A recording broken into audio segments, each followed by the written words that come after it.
can you update us on the injury and illness front, and maybe looking just a little bit further ahead, Thomas? Reece James posted a picture of himself in his boots this week. Have you got a clearer time frame for him coming back?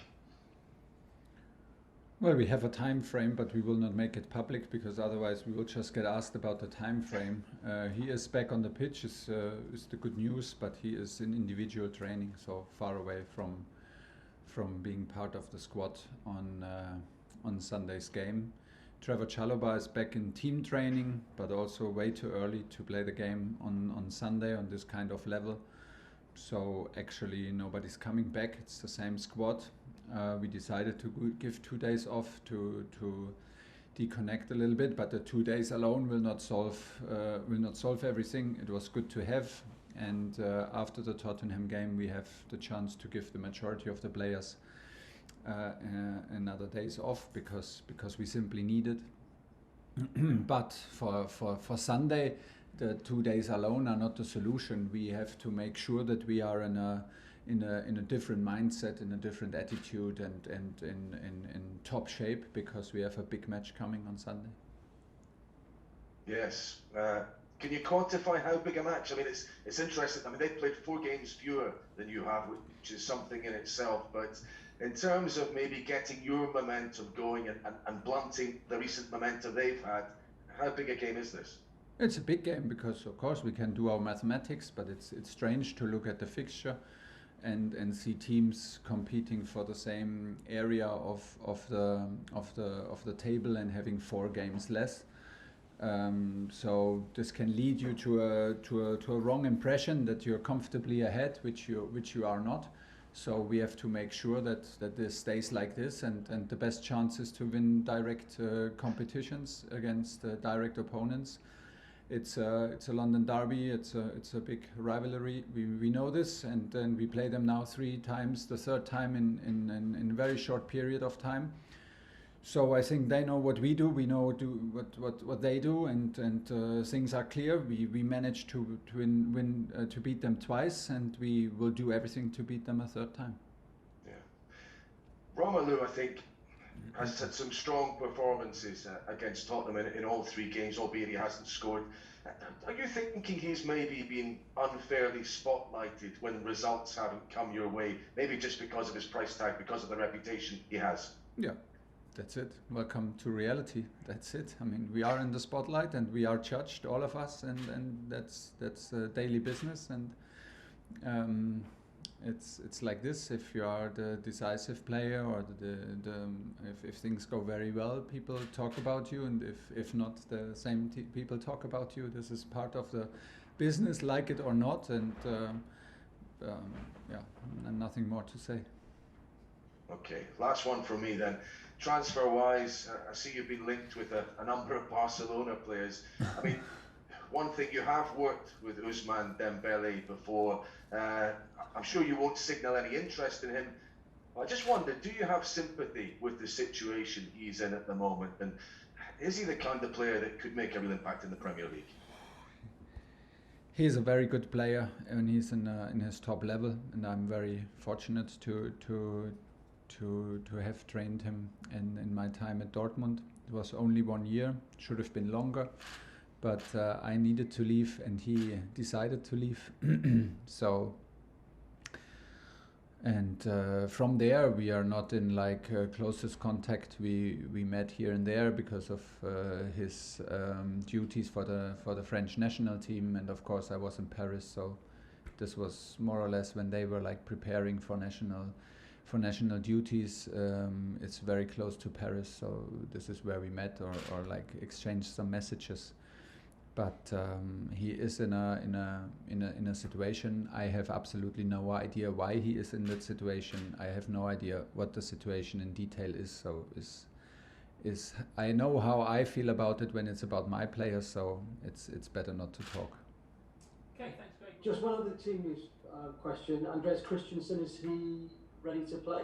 No, he's not with the team yet. Right, okay. Do you know how long that might be?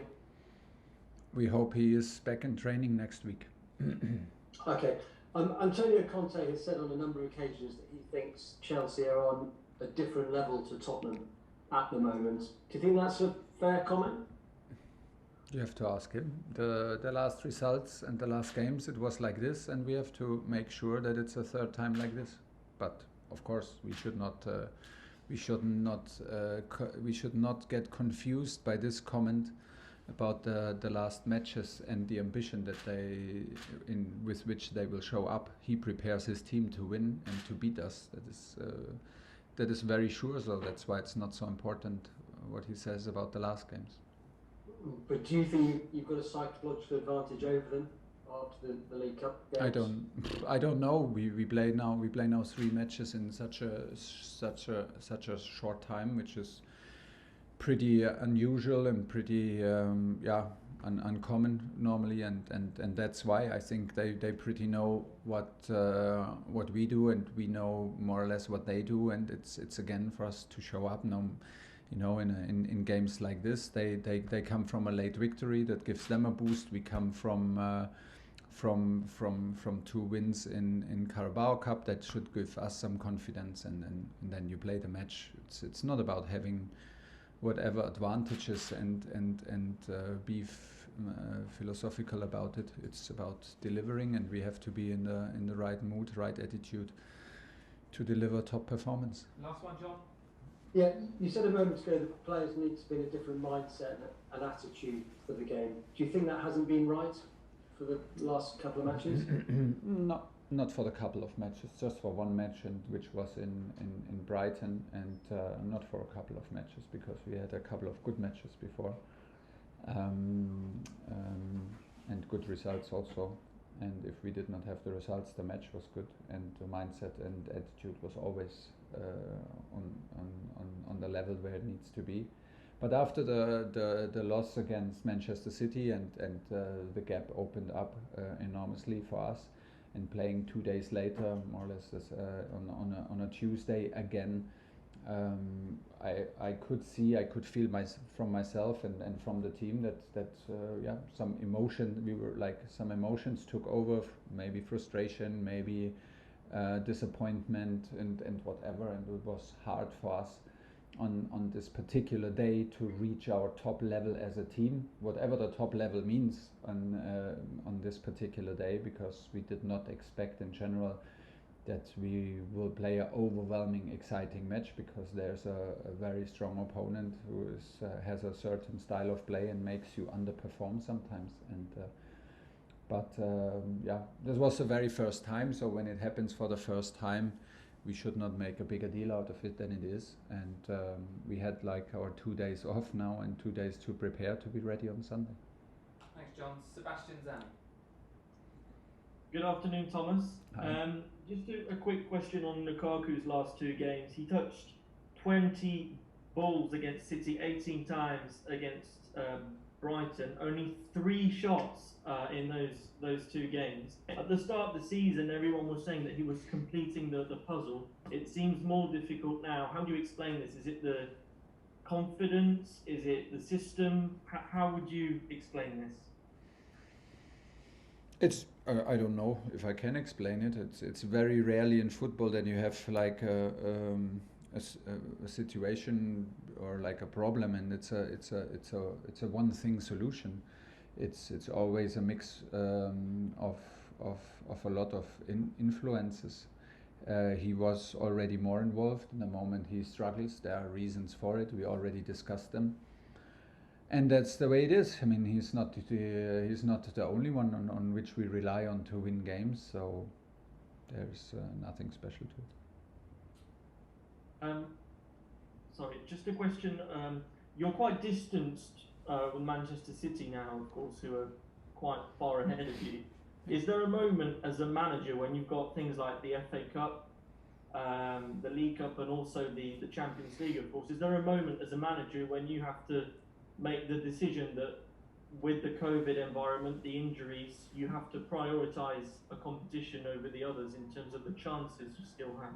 No, because we want to. No, because if you work for Chelsea, you give your very best on a daily basis, and that guarantees you that you have come in the right shape, right attitude, right mentality to games, and The moment where you start judging, when you start prioritizing, is the moment where you lose track from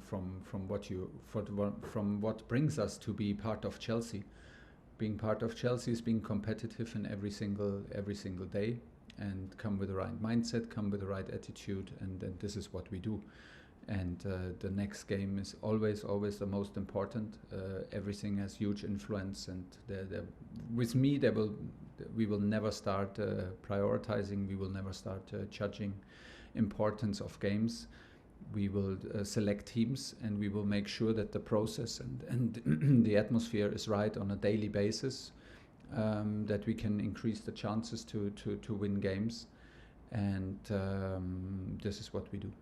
Last question in the broadcast, Declan Lukaku.